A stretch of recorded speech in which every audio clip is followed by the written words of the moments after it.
Hello,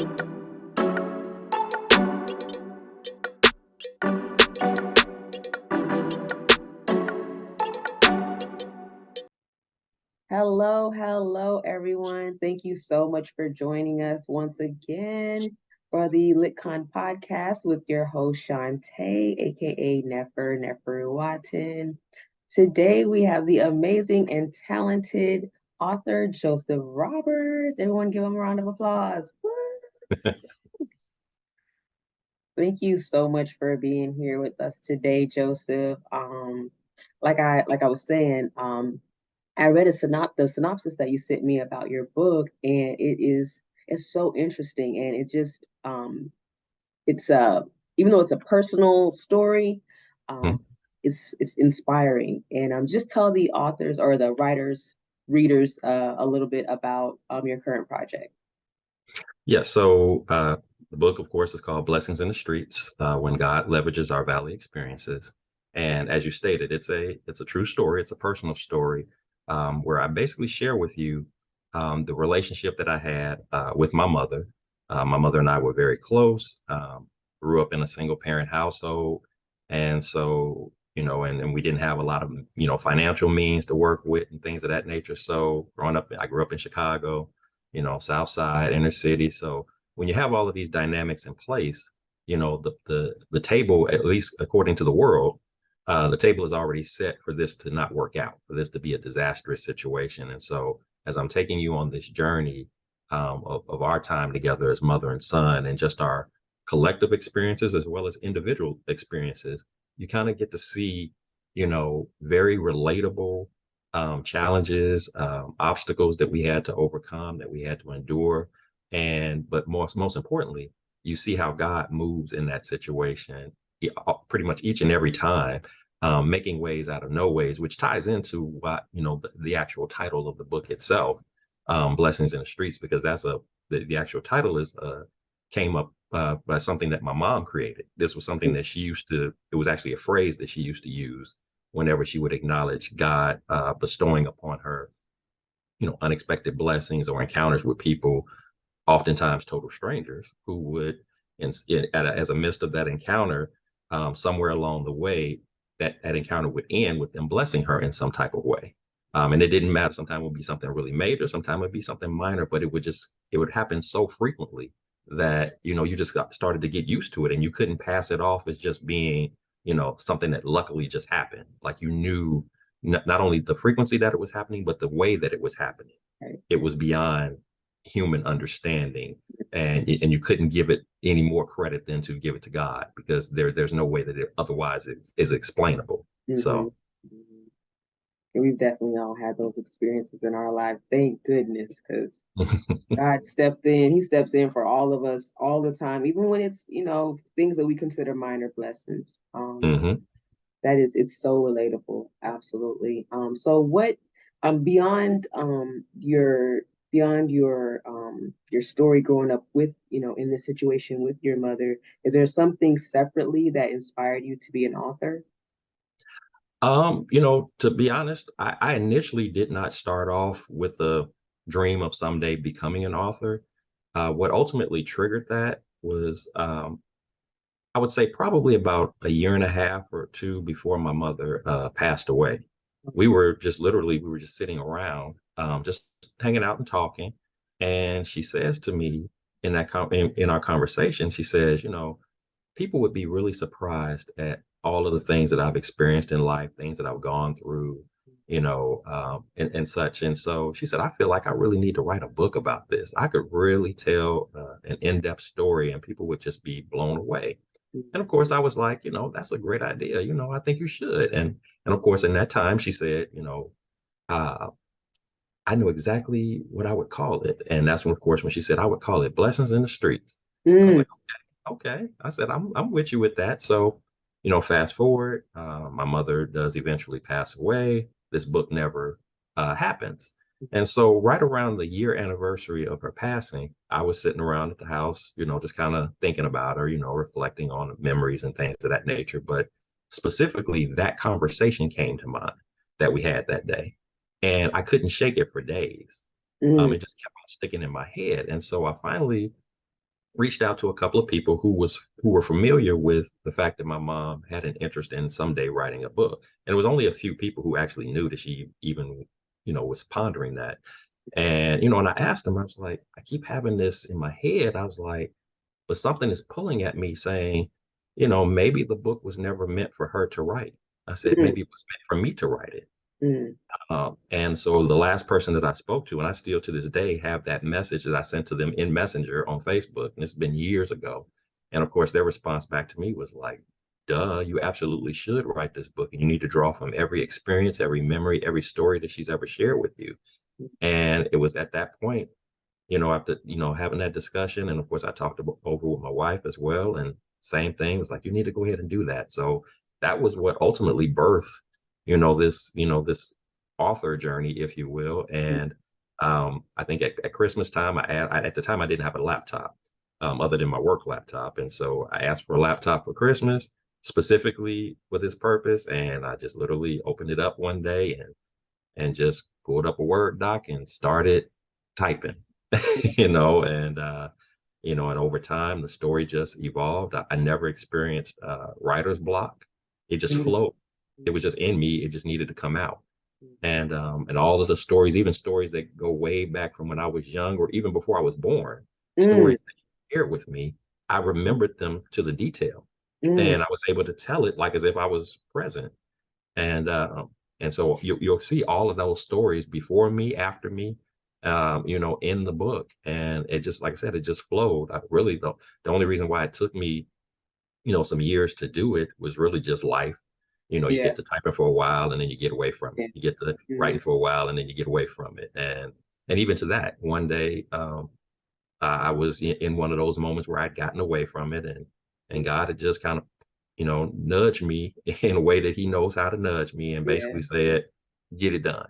Mm-hmm. And when he sent that message to me, um, I went in for that final time, got it done, and of course, went through all of the process of your editing and your book cover designs and all that kind of stuff, because that was another thing too, because of the book being so um, close to me and about my, in honor of my mother, I didn't want to just write a book just for the sake of saying I wrote a book.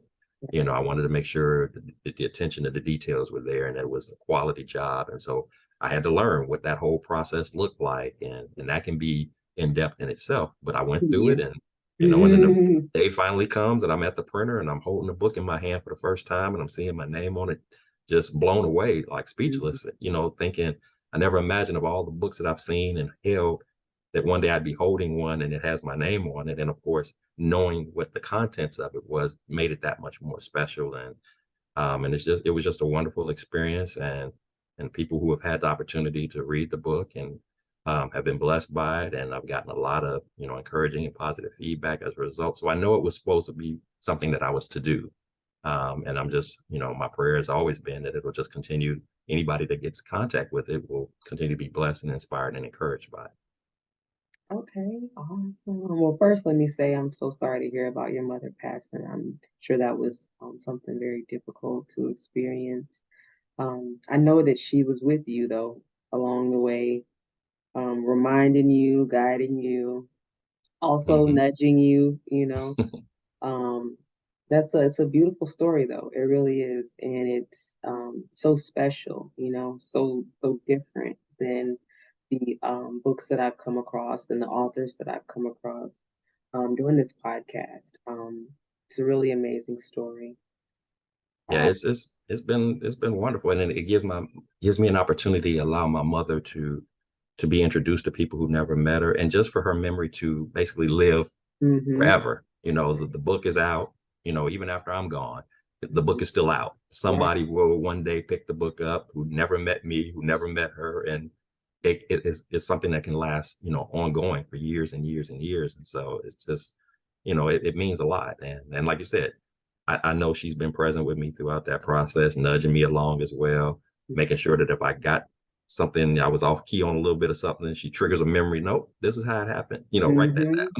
Because Yep. that's exactly what she would have done if she had physically been here going through the process. We would have been going back and forth, editing and making sure all the facts were there. So it was like I felt like she was with me all along in writing the book. So Yeah, Definitely. Absolutely. I believe so too. Um, so do you have any future projects? Are there any sequels, or is this your one and only book, or are you going to continue to write? I have been pondering the thought of a second book. And of course, there have been people who read the book and who make it a point all the time, every time they see me, okay, when's the second book coming out? Right, right. And so, so I definitely have an interest in having a second book come out. Um, and I think, and it's something that, I've been kind of thinking, what do you actually want to talk about? Hmm. And I do believe that in a second book, it would probably be more leaning towards myself. Hmm. Um, you know, Kind of like a sequel. So I guess Right. perhaps a prequel sequel, if you will, blend of the first one. Like I said, the first one was more about my mom being the lead and focusing more upon her life, um, with some snippets of me along the way, just by default, because I was with her through some of those experiences that I shared. But then there's other stories that didn't make the book, not because I didn't want to tell them or anything. I just didn't want it to dominate what the purpose of that book was. So there are stories that are specific to me and my journey, and that I think I could share, just as well. And so I've been pondering that thought, and nothing official yet, no official title or anything. Just been thinking about it. But to be honest, I do believe that there will be, more likely than not likely, a follow up book that I hope, God willing, that I can get out perhaps, as early as next year, Mm, to kind of continue that journey. But what I've been doing in the interim, is that I did start up a podcast. mm, So, and it's the Blessings in the Streets podcast. So it's an extension of the book. And what that allows me to do is it allows me to bring people on my platform to where they can share their journeys of mm, challenging and difficult times in life, but not just sharing what they went through, but also talking about that overcoming process, mm, and of course, and how God was directly connected. And it's interesting because I don't have to ever, the people that I've had on, I don't have to ever even force that narrative. mm, They're on their own, they're speaking to that. They're giving God the credit, and the glory, in terms of how they were able to overcome. I mean, and it's covering a variety of different topics. I mean, and some of these people I've never met, some of these people I've known since childhood, and they're sharing stories. Many of them are sharing stories, which has been very interesting for me, sharing stories for the very first time that they've never told publicly like this. Many of them have never been on a podcast, never in any setting got up in front of somebody, or knowing that their story is going to be talked about in front of people that they know and don't know, at right. the level of, at the level of transparency that they're sharing it in. And that in itself has been a blessing to, for me to say, God, that you position me and you created me in such a way that I've created a space, and a platform where people feel comfortable opening up like that. Because I know that that's not easy to do. Right. But to be authentic and laying it all out on the line and excited. That's been the Mm, other thing too. They've been excited to tell it, which is a testament to the fact that it no longer is something that weighs them down. That mhm, they understand, yes, this was a challenging time in my life, but I've overcome it by the grace of God, and I'm not ashamed. It happened. It's what it is. But I've actually leveraged that which was supposed to take me out, and now mm, I'm using it in a powerful and an impacting mm, way. And that's where a lot of these stories are going. I mean, people who were one foot in the grave, mm, and they are now doing great things, whether they're authors or motivational speakers, or mhm, starting big businesses, or giving back to people who used to be in, who are now in the situation that they used to be in, mm, or just a variety of things. And it's just every time I do an episode, and I tell my guests all the time, I'm like, you are blessing me, mm, and I'm, just going through the process of interviewing you. So I mhm. know that somebody that's listening will have an opportunity to be blessed as well. And at the end of the day, I don't get caught up in all the views and the likes. As far as I'm concerned, is if one person is moved by that story that's shared, then Mm, that's a win. right. Somebody got touched, somebody heard the story that they needed to hear at the moment in time that they needed to hear it. And that's what it's all about. My podcast is about empowering and uplifting and encouraging people, and teaching them, that just because you go through difficult times, that doesn't mean that it's the end of your story. It's actually a Right. part of the process. It's an opportunity for you to leverage, and in this case, allow God to leverage that Mm, which was supposed to take you out, and mhm, instead flip that thing and make something special out of it. It's what we have to go through to prepare us, to build us up in such a way that we can be used in the capacity that God intended to use us in, whatever that is. Right. So Yep. Turn that test into a testimony. there you go, right there. Mhm. Absolutely. I love it. I love it. So, tell the listeners and readers how they can get your book and how they can follow you on social media and also listen to your podcast. Absolutely. So my podcast at this time is called the Blessings in the Streets podcast, and it's on my YouTube channel. So as I release episodes, that's where you can go to check out episodes on the YouTube channel. I also have a Facebook page, Blessings in the Streets Facebook page that you can follow, where I place all type of inspirational and encouraging messages on there. I'm on Instagram at Mr. Joseph B. Roberts. You can catch me there. I'm on LinkedIn. Joseph B. Roberts on there. I'm on TikTok, Blessings in the Streets. So all your standard platforms. And if you want to get a copy of the book, go to blessingsinthestreets.com and you can get an autographed copy of the book there as well. Um, And so yeah, you can catch me on in any of those ways. And like I said, my podcast is relatively new, so I do have some. And for those who may be interested in getting a little sample tasting of the book, I do have episodes that I've pre-recorded that are specific, where I share some stories exclusively from the book, mm, as well as, of course, interviews like this, where I'm actually talking to people and they're sharing their stories. So okay. Okay. Awesome. Y'all better go out there and get your copy. Blessingsinthestreet.com. Thank you so much, Joseph, for joining us today. What an amazing, oh, that's the book right there. Put it up there. that's the book. Blessings in the Street. I love it. Look at that cover.